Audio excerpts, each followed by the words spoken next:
د لغمان د مرکز ولسوالیو یو شمېر ښځینهو د یوې غونډې په ترڅ کې د سولې غږ پورته کړ. هغه غونډه چې نن د سولې تر سرلیک لاندې د قرغیو ولسوالۍ په مقر کې جوړه شوې وه، پکې د کابل سولې انسټیټیوټ رئیس محمد نادر نعیم، د یاد انسټیټیوټ د بنسټګرو له جملې الماس زاخیلوال ورسره نور استازي، په لغمان کې د ځوانانو پارلمان استازي حنیف الله غمخور پشهیي او په سلګونه ښځینهو برخه اخیستې وه.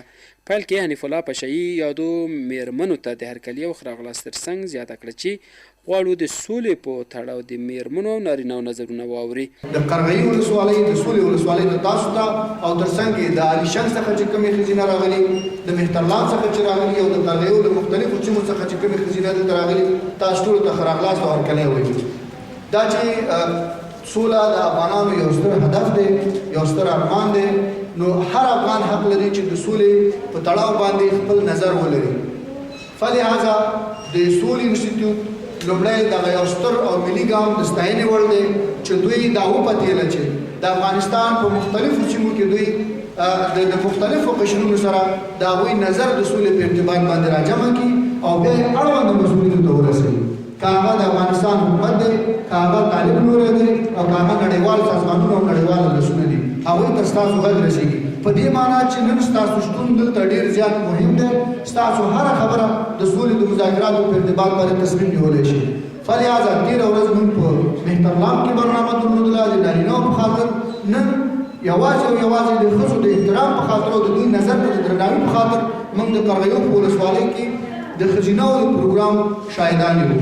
زموږ د سولې دغه کوم برنامه چې نن ده، یوازینی هدف دا دی چې څنګه کولی شو ستاسو هغه اصلي نظرونه د سولې په ارتباط، ستاسو اندېښنې، ستاسو غوښتنې دا سره راجمع کړو، ویډیو کړو او د سولې انسټیټیوټ له لارې تر اړونده ادارې او مراجعو پورې ورسوو.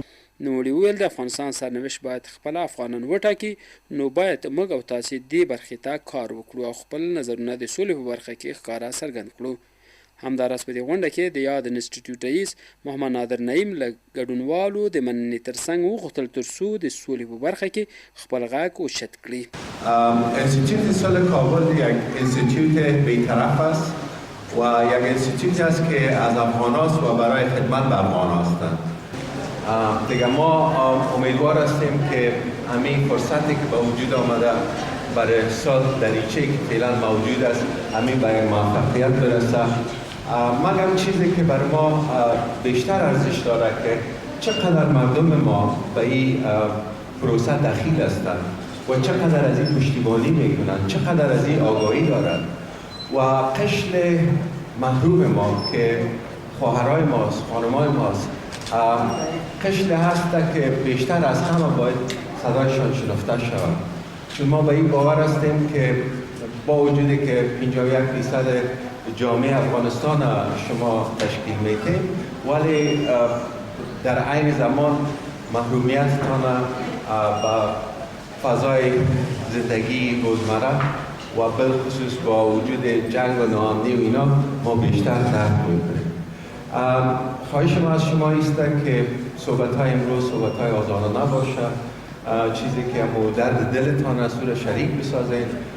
هدف ما این است که چطور شود که صدای مردم ما، ملت ما، خواهرهای ما، برادرای ما و میزهای تصمیم گرفته و اشخاص از افرادی که سر آیندی 35 میلیون نفر تصمیم میگیرند و با اونجا اونا به یک تعهد یا به یک توافق میرسند. ښاغلي نعیم وویل موږ د لغمان په شمول غواړو چې یاده برنامه په نورو ولایتونو کې هم ونیسو ترڅو له خلکو واورو چې د سولې په اړه د دوی نظریات څه دي. نعیم له یادو ګډونوالو څخه غوښتنه وکړه چې ټول سره په ګډه سولې ته کار وکړي چې افغانان د یوې دایمي سولې څخه برخمن شي. په غونډه کې د سولې انسټیټیوټ د بنسټګرو له جملې الماس زاخیلوال هم ټینګار وکړ چې موږ باید د یوې دایمي سولې لپاره هلې ځلې وکړو. ډېر خوشحاله یم چې دلته ناست یم او یو موقع پیدا شوی چې څنګه موږ دا اوسنۍ د سولې پروسه چې د دولت او طالبانو او خارجیانو منځ کې روانه ده چې په دغه پروسه کې موږ ستاسې غږونو ته څنګه انعکاس ورکولی شو، ستاسې اواز او ستاسې هغه اندېښنې د دې سولې د روانې پروسې نه چې لرئ دا موږ تر هغو خلکو څنګه رسولی شو چې هغوی شاید د دغې ستاسې د فعلي حالت نه چې په دې ولایت او ولسوالۍ او کلي کې یاستئ نه لري. تاسو ته سوله څه معنا لري؟ تاسو د سولې نه څه غواړئ؟ تاسو د طالب او د حکومت او د خارجیانو د سولې په مورد کې څه غواړئ؟ نننۍ ورځ زموږ خبرې نه کوو، موږ نن ورځ تاسو ته غوږ نیسو، غواړو تاسو نه واورو چې تاسو د سولې نه څه غواړئ. نوموړي په خپلو خبرو کې ویل د سولې د کامیابېدو او د دې پروسې د ښه تطبیق په اړه باید ټول هغه نظرونه وړاندې کړي چې د دې هېواد په ګټه وي. وروسته په نوبت سره د یادو ګډونوالو څخه نظر پوښتنه هم وشوه چې ټولو د سولې غوښتنه وکړه او له ښې لوغاړو څخه یې غوښتنه وکړه چې یو بل ته په ځینو مسایلو کې تیر شي تر څو یوه دایمي سوله راشي. دغه برنامه چې په هر حال په لغمان ولایت کې د سولې په تړاو باندې پیله شوې وه، نو داسې د دې خویندو هغه خویندې دلته راغلې وې چې هغې تر دې دمه داسې پروګرامونو کې ونډه نه وه اخیستې. زما په شمول دغه خویندې دې نه نن اګاه شولې واقع چې دا ډېر یو مفیده پروګرام، ډېر یو مفیده پروګرام دلته دایر شوی او پیل شوی چې موږ ډېر څه ترې واخیستل او ډېر څه به انشاءالله نورو ته ورسوو. طالبانو وختونو کې زمونږ خویندې دومره مطرحه نه وي، پرمختګ یې نه و کړی، د خپل د ژوند لپاره داسې خاصه نه و کړي.